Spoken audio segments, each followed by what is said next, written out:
How did the State of the Union SOTU speech by President Biden go according to you? Watch it on C-SPAN if you haven't watched it yet.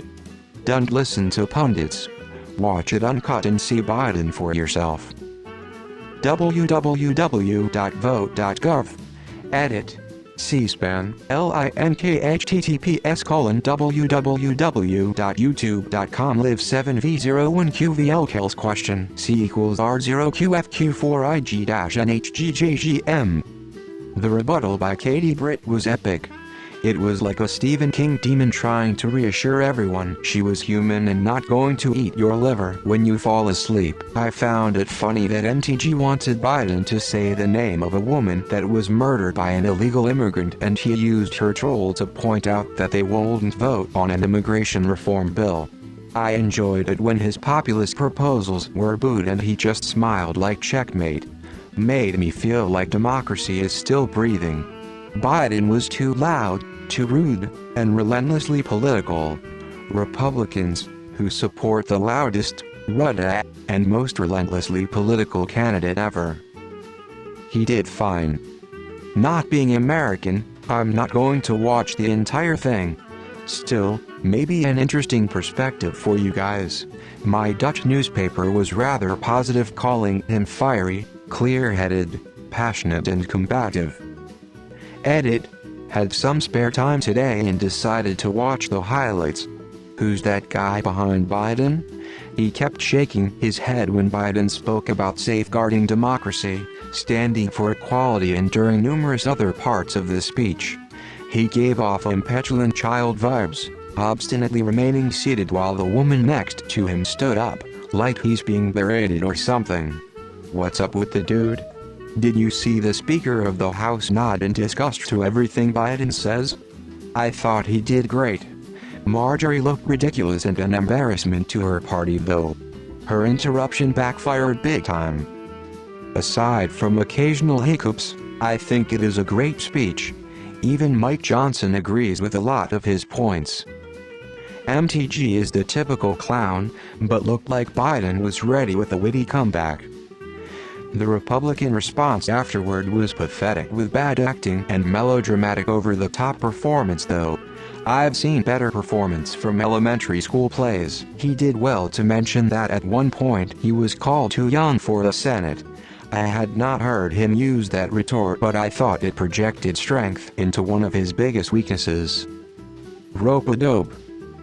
After the commentary of the last month, I thought he would get lost on the way to the podium and not be able to put words together. Instead, Dark Brandon showed up with a flamethrower, and for nice contrast, it was followed by youthful Katie Britt in the weirdest political video I think I have ever seen. To summarize, looks like this old man has still got it. I thought he knocked it out of the park. And the cherry on top was the "ooh, I'm so scared" look he gave Marjorie Taylor Nutjob when he came face to face with her. It was good. He did great. Even went back and forth with some hecklers and stayed with it. I could only hope him that coherent when in his age. The rebuttal was comically a woman in a kitchen reading a teleprompter looking like a B-level actress, giving zero policy addresses and just instilling fear while trying to ignore the Trumpers killed a border deal. I'm not an anxious person, but I found myself nervously thinking, PLZ don't screw this up my guy. Dude fucking killed it. Even did crowd work and functionally called Republicans disingenuous idiots to their face. I know you can read. Fucking died. I was very apprehensive that this was going to, in any way, make him look good.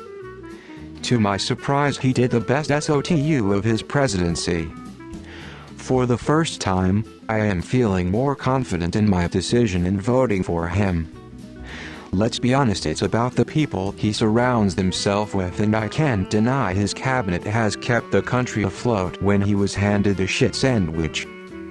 To be clear, I am not his super fan, but I am very concerned this country is pouring attention into psychos like the NC governor that was just elected and all these other far-right extremists that just yell, capitalize on fear and attract attention, which attracts votes. So Biden better keep it together this year.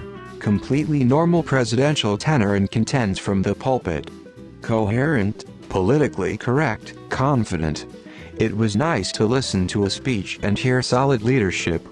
Reassuring. It actually started to worry that the voices like Ezra Klein were right. That he was hiding had declined too much to campaign. Holy shit, that God brought it. They was the rhetorical equivalent of floating like a butterfly and stinging like a bee. I was told Biden was a doddering old man, unable to string a sentence together. I want my money back. It was the moment that utterly and definitively slayed any "Biden is too old, has dementia" narratives. No, he isn't. No, he doesn't. Tonight every major news organization is scrambling to grasp at "Biden has too much earwax. Here's why that's bad for Biden." Straws next because they've got nothing else after that SOTU.